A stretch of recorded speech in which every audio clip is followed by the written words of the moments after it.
Heyo, welcome everyone to Today in the Scene by Indie Arcade Wave. I'm Joe, your host, and here on In the Scene, we dive into what's happening in the arcade scene from new indie developers, arcade owners and operators, and just news in the space in general. Now, a few things before we dive in. We've got the new shirts, I'll throw those up, as well as we've got the Galactic Battleground 4-player Konami and 4-player cocktail cabinet available for purchase now. I am going to jump right into this week's episode because I'm really excited for this. I've been talking to Dylan and Anthony for a while now, trying to get this coordinated. We're going to talk about PRGE, which is Portland Retro Gaming Expo in Portland. By the time you see this episode, it will have already happened or is happening, one or the other.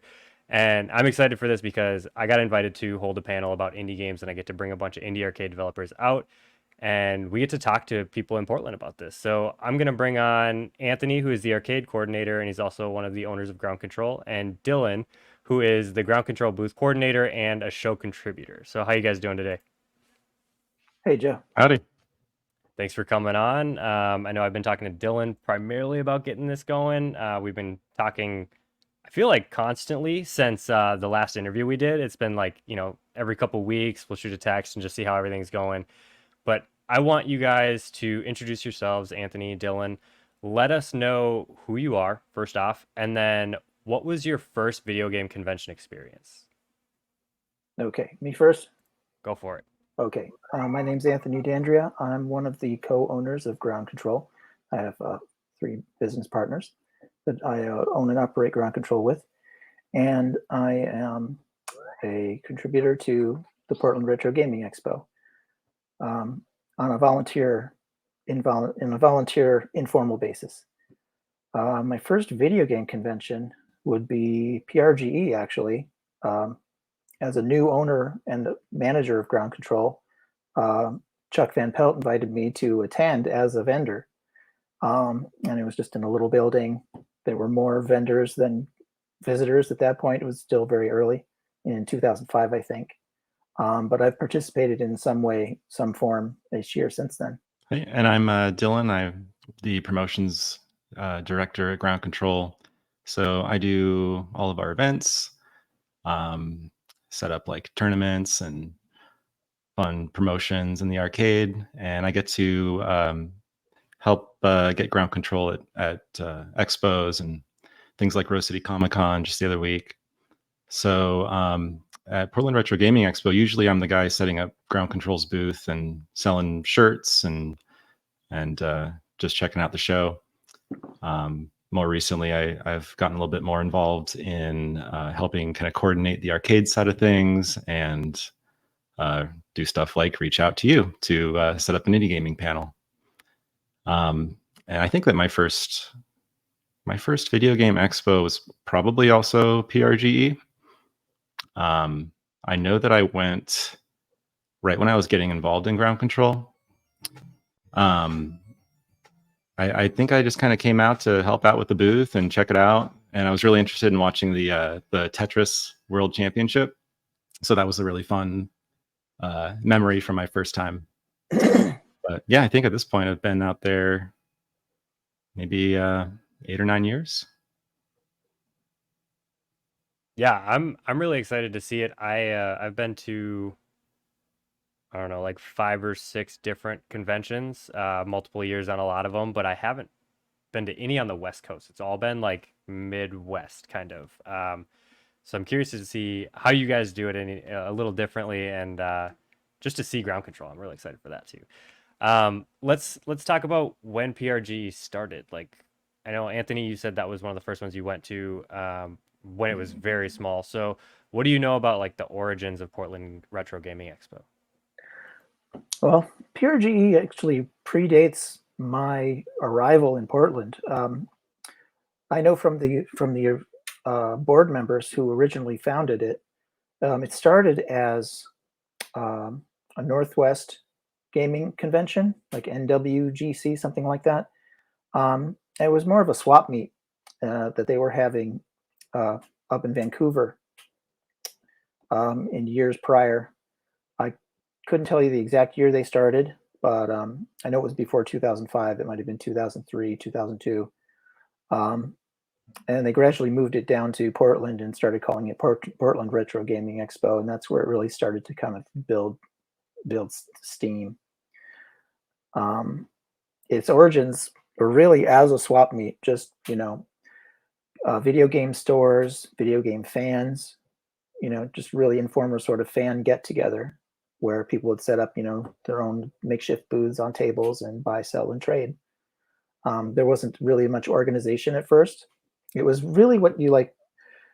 The biggest part of the current convention is the vendor hall. That's the largest area, and that's really was the foundation of the show as a whole. It started out as just that, and over the years, the other areas were sort of added on as the show grew.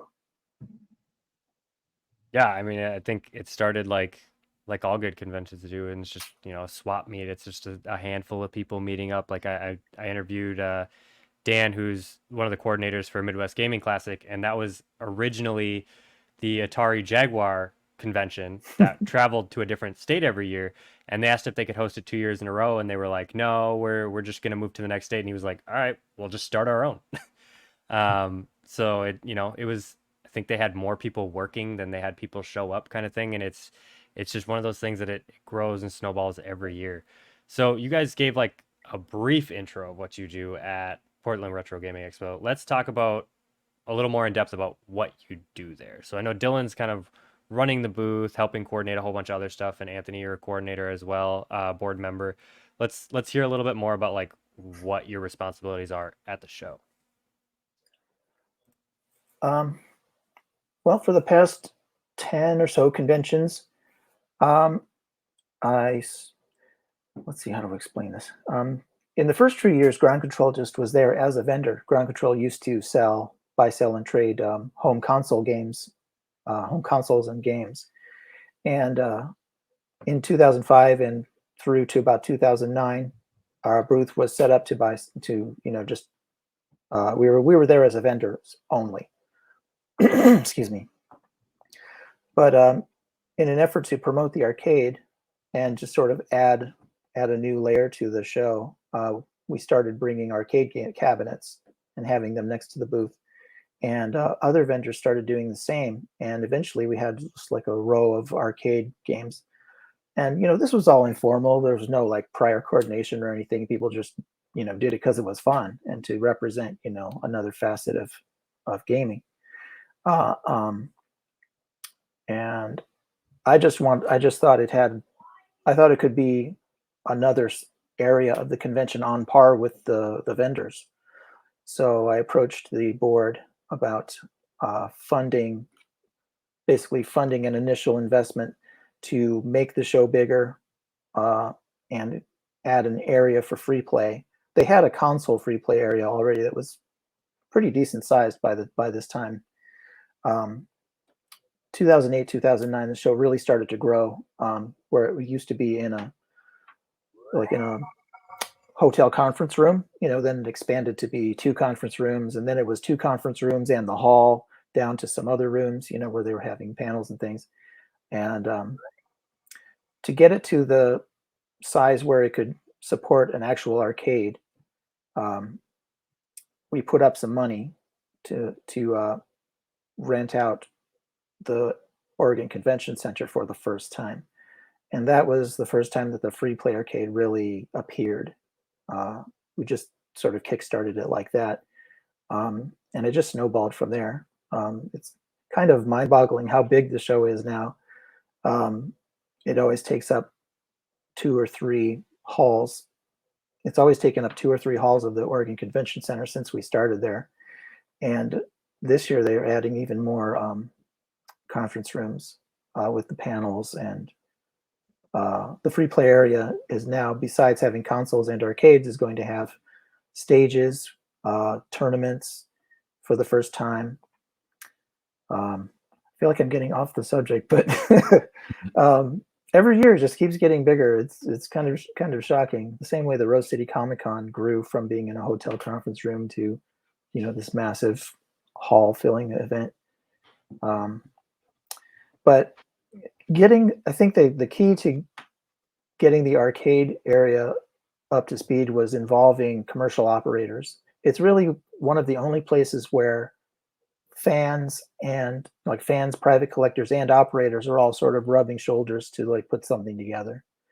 And that's circling back to your original question. That's my function, is to, I kind of have a foot in both worlds, in the local collector community, the Portland arcade collectors, and the commercial operators whom I know just, from day-to-day business. And every year I call everybody up and see who's got games to contribute, how much space they want on the floor, and just make sure everybody has what they need, make sure the trucks get here on time, direct traffic, and lay it all out so that everybody's present and accounted for. I started out as a collector, actually. I come from the Midwest as well. I grew up in Ohio, went to college in Ohio, at Ohio State, and started collecting arcade games there.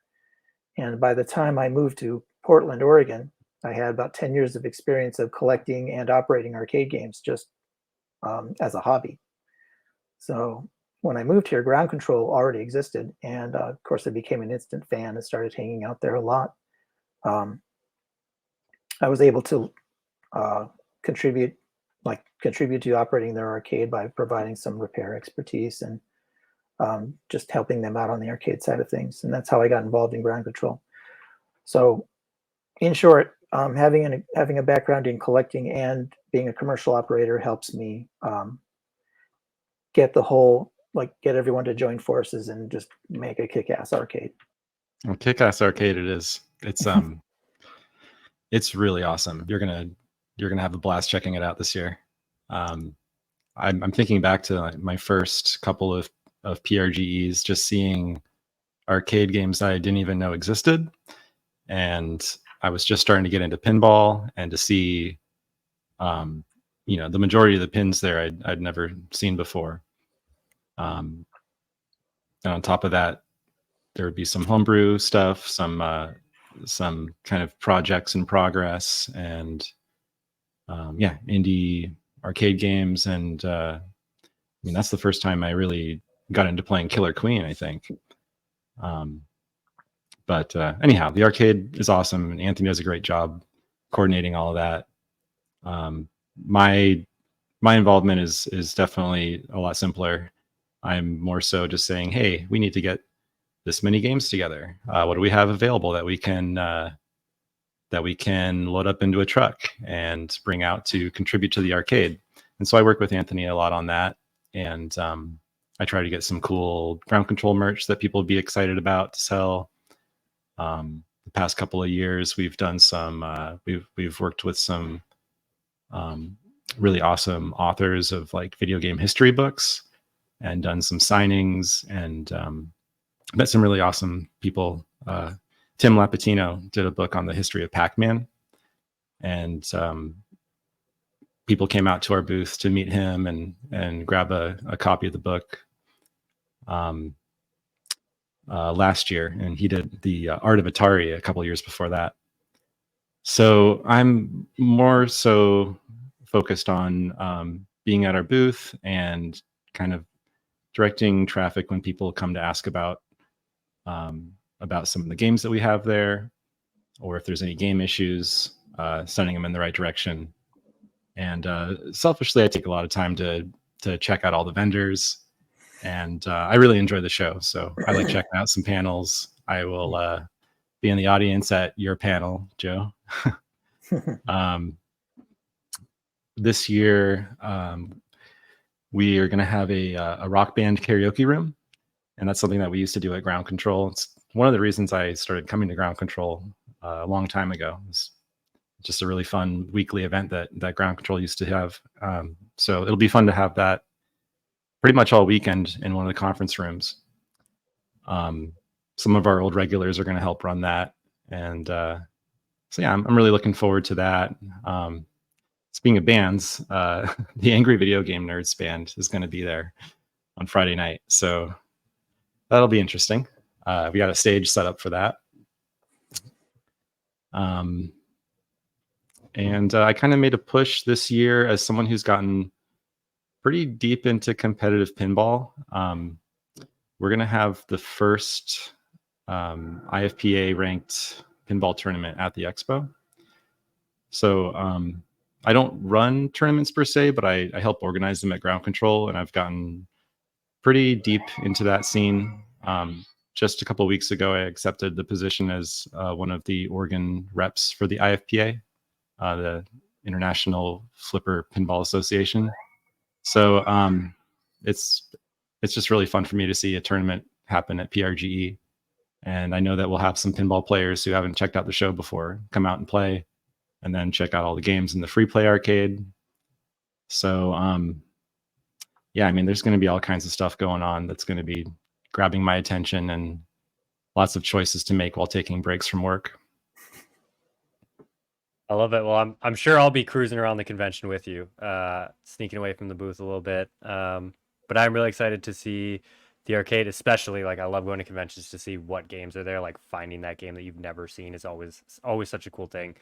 Um, and I'm psyched about getting the indie guys together. Like, I love having a whole group of indie guys at a convention, just telling people like, we're here, we make these games. If you want to make your arcade, let us know. We'd love to have them there. And it's just gonna be really exciting to see everything that Portland has to offer. Never been there, so this is gonna be the first time I go to Portland as well. I'm curious about conventions in general, so I'm just gonna ask Dylan. You said Anthony's gonna have a lot more to say about this than you would. What advice would you give to someone who wants to start a convention? I know Dylan, my Dylan, the artist behind Galactic Battleground, with us. And I have joked about starting like an indie arcade convention, and it seems like a ton of work. So let's just get some advice from you, Anthony, about what path would you send someone down to get started on starting a convention? That's a big undertaking, to be sure. I certainly wouldn't want to. While you might have the goal of making something as all inclusive as PRGE, I think the short answer is to start small and start with what you know. One of the things I love about PRGE is how inclusive it is. You've got, I mean, the free play area isn't just arcades. It started as console free play, and then we added arcade games, and then we added pinball, and then we added indie developers, and then we had, and then there was world championship competitions. Any one of those things would be a big attraction. But if you're just getting started, I mean, you could really just start the way PRGE did. The people who started PRGE were classic console gamers, and they just wanted to have a get together over that. And they started it, like I was saying, just they rented a little hall. I think it was like a UAW hall or a FOE hall, the first time. Something cheap that was local to everyone, and they all just gathered together, just did it really informally. I think that's what you need to do is, I mean, you could almost treat it like an informal club where the public is also invited to attend.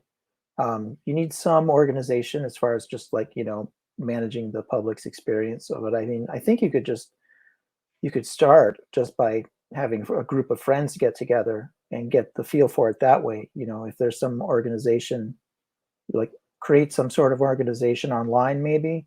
Like here in Portland, we have the Portland Arcade Collectors, and they would get together at different people's houses, and just have gatherings, and moving that to a public space that's available to do a little bit of advertising on social media, and just see what response you get.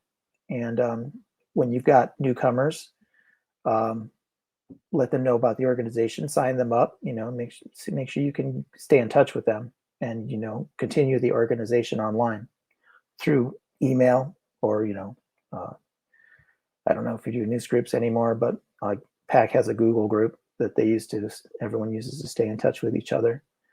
It really doesn't have to be that formal. I mean, just staying in touch, and someone who's good at planning can make sure that everything's accounted for as far as what you're going to do, when and where, get the word out. And it could be a gathering that just builds steam. I think you start small, start with what you know, and keep at it. if you can get something regular like a monthly, find a local, local third place. It's not work, it's not home, it's a gathering place.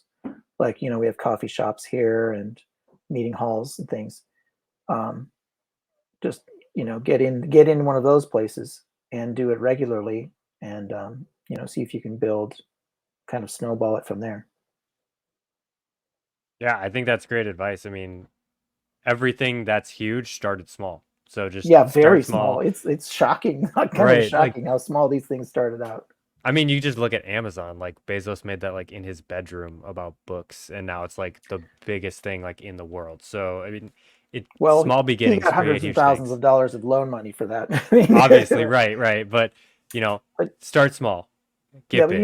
even with not much, you can make something from nothing, literally. I mean, Rose City Comic Con and PRGE are both proof of that.